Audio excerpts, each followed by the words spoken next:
Iran জুড়ে হামলা চালিয়ে যাচ্ছে যুক্তরাষ্ট্র ইসরায়েল। আইআরজিসির বিমান বাহিনীর সদর দফতর গুঁড়িয়ে দেওয়ার দাবি করেছে আইডিএফ। এর আগে তেহরানে তেলের ডিপোতে হামলা চালায় ইসরায়েলি বাহিনী। সোমবারও রাজধানীর আকাশ ছিল ঘন কালো ধোঁয়ায় আচ্ছন্ন।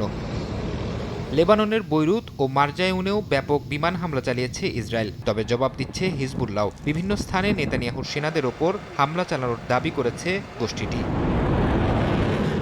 যুক্তরাষ্ট্র ইসরায়েলের হামলার পাল্টা জবাব দিয়ে যাচ্ছে ইরান। সোমবার তেল আবিব, জেরুজালেম ও বন্দরনগরী হাইফায় ক্ষেপণাস্ত্র হামলা চালায় আইআরজিসি। রোববার রাতে ইসরায়েলের মধ্যাঞ্চলে ইরানের ব্যালিস্টিক মিসাইল সরাসরি আঘাত হানলে কয়েকটি ভবন ও যানবাহনের ব্যাপক ক্ষয়ক্ষতি হয়।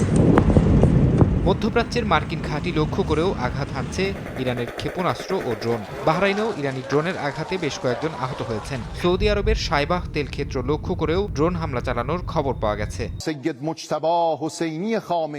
চলমান সংঘাতের মধ্যেই ইরানের নতুন সর্বোচ্চ নেতা হিসেবে নির্বাচিত করা হয়েছে ইসরায়েলি হামলায় নিহত আয়াতুল্লাহ আলী খামেনির দ্বিতীয় সন্তান মোস্তফা খামেনিকে। এরই মধ্যে তার প্রতি আনুগত্য প্রকাশ করেছেন ইরানের প্রেসিডেন্ট, বিপ্লবী গার্ড ও সশস্ত্র বাহিনী। মোস্তফা সর্বোচ্চ নেতা হিসেবে নির্বাচিত হওয়ায় ইরানের বিভিন্ন শহরে উল্লাস করেছেন সাধারণ মানুষ। তবে যুক্তরাষ্ট্রের অনুমোদন ছাড়া তার নেতৃত্ব বেশিদিন টিকবে না বলে হুঁশিয়ারি দিয়েছেন মার্কিন president Donald Trump. Farhad Chowdhury, সময় সংবাদ।